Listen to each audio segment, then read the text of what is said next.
श्रीमद् भगवत गीता यथारूप अध्याय 1 श्लोक संख्या 1।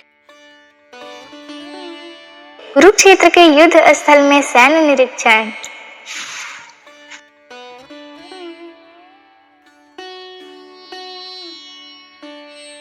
धृतराष्ट्रवाच धर्मक्षेत्रे कुरुक्षेत्रे समवेतायुयुत्सवः मामका पांडवाश्चैव किं कुरुवत संजय।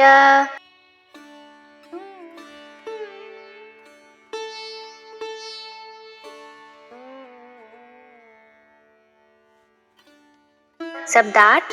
धृतराष्ट्रवाच, राजा धृतराष्ट्र ने कहा, धर्म क्षेत्रे धर्मभूमि तीर्थ स्थल में, कुरुक्षेत्र नामक स्थान में, समवेता एकत्र, युयुत्सव युद्ध करने की इच्छा से, मामका मेरे पक्ष पुत्रों, पांडु के पुत्रों ने, च तथा, एव निश्चय ही, किम क्या, अकुर्वत किया, संजय हे संजय।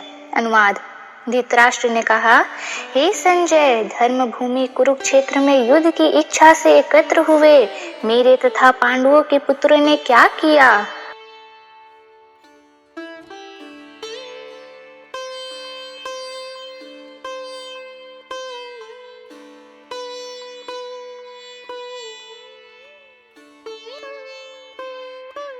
तात्पर्य। भगवत गीता एक बहुपठित आस्तिक विज्ञान है जो गीता महात्म्य में सार रूप में दिया हुआ है। इसमें यह उल्लेख है कि मनुष्य को चाहिए कि वह श्री कृष्ण के भक्त की सहायता से सर्वेक्षण करते हुए भगवत गीता का अध्ययन करे और स्वार्थ प्रेरित व्याख्याओं के बिना उसे समझने का प्रयास करे।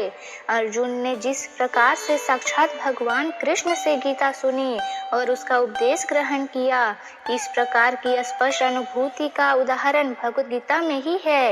यदि उसी गुरु परंपरा से निजी स्वार्थ से प्रेरित हुए बिना किसी को भगवत गीता समझने का सौभाग्य प्राप्त हो तो वह समस्त वैदिक ज्ञान तथा विश्व के समस्त शास्त्रों के अध्ययन को पीछे छोड़ देता है। पाठक को भगवत गीता में न केवल अन्य शास्त्रों की सारी बातें मिलेगी, अपितु ऐसी बातें भी मिलेगी जो अन्यत्र कहीं उपलब्ध नहीं है। यही गीता का विशिष्ट मानदंड है। स्वयं भगवान श्री कृष्ण द्वारा साक्षात उच्चरित होने के कारण यह संपूर्ण आस्तिक विज्ञान है। महाभारत में वर्णित धृतराष्ट्र तथा संजय की वार्ताएं इस महान दर्शन के मूल सिद्धांत का कार्य करती है।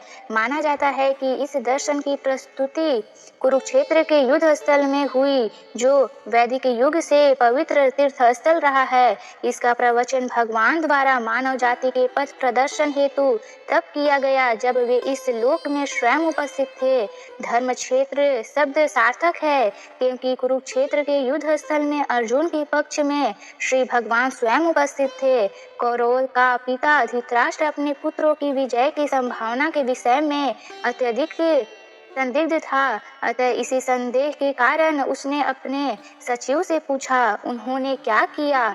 वह आश्वस्त था कि उसके पुत्र तथा उसके छोटे भाई पांडु के पुत्र कुरुक्षेत्र की युद्ध भूमि में निर्णयात्मक संग्राम के लिए एकत्र हुए हैं। फिर भी उसकी जिज्ञासा सार्थक है।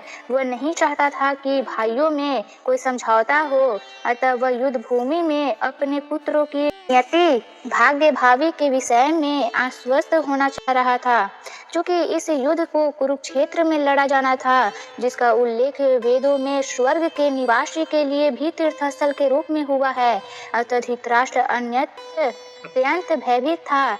इस पवित्र स्थल का युद्ध के परिणाम पर न जाने कैसा प्रभाव पड़े। उसे भली भांति ज्ञात था कि उसका प्रभाव अर्जुन तथा पांडु के अन्य पुत्रों पर अत्यंत अनुकूल पड़ेगा, क्योंकि स्वभाव से वे सभी पुण्यात्मा थे। संजय श्री व्यास का शिष्य था, अतः उनकी कृपा से संजय धृतराष्ट्र के कक्ष में बैठे बैठे कुरुक्षेत्र के युद्ध स्थल का दर्शन कर रहा था। इसीलिए धृतराष्ट्र ने उससे युद्ध स्थल की स्थिति के विषय में पूछा।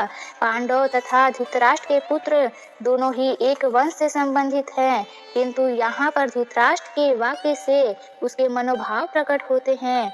उसने जानबूझकर अपने पुत्रों को कुरु कहा और पांडु के पुत्रों को वंश के उत्तराधिकार से विलग कर दिया। इस तरह पांडु के पुत्रों अर्थात अपने भतीजों के साथ धृतराष्ट्र की विशिष्ट मन स्थिति समझी जा सकती है। जिस प्रकार धान के खेत से अवांछित पौधों को उखाड़ दिया जाता है, उसी प्रकार इस कथा के आरंभ से ही ऐसी आशा की जाती है कि जहाँ धर्म के पिता श्री कृष्ण उपस्थित हो, वहाँ कुरुक्षेत्र रूपी खेत में दुर्योधन आदि धृतराष्ट्र के पुत्र रूपी अवांछित पौधों को समूल नष्ट करके युधिष्ठिर आदि नितांत धार्मिक पुरुषों की स्थापना की जाएगी। यहाँ धर्म क्षेत्र तथा कुरुक्षेत्र शब्दों की उनकी ऐतिहासिक तथा वैदिक महत्ता के अतिरिक्त यही सार्थकता है।